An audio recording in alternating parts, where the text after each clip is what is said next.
Stil et spørgsmål til energien, og kortet her vil svare.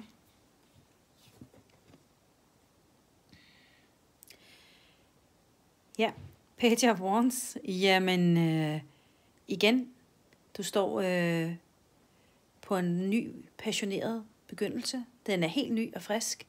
Du kender ikke alle svarene endnu, og du må væbne dig med tålmodighed. Det kan godt være, at du føler, at du er lidt Bambi på glatis. Men mon ikke af en nymåne vil hjælpe dig godt på vej til det næste skridt.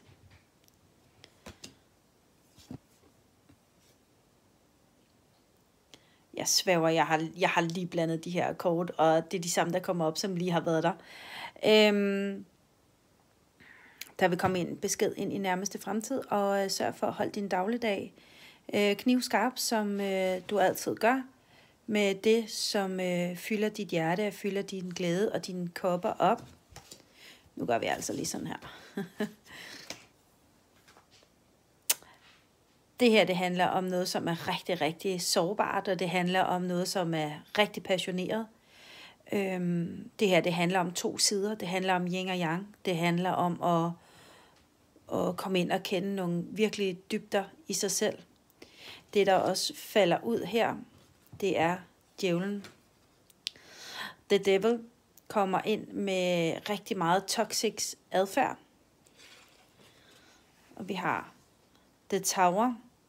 Tower moment kan være rigtig svært at bryde igennem her. Det er et Tower moment, jeg ikke har set før. Men det er kun brøkdel, der skal brækkes ned her.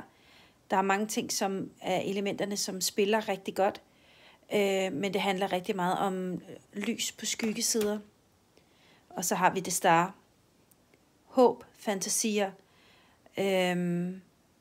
Ikke forveksle håb og fantasier og mirakler med dagdrømme og illusioner. Sørg for at være i dyb kontakt med det højeste selv. Og jeg tror faktisk også, der er et hernede. Det er den, som vi vist allerede har haft. Ja.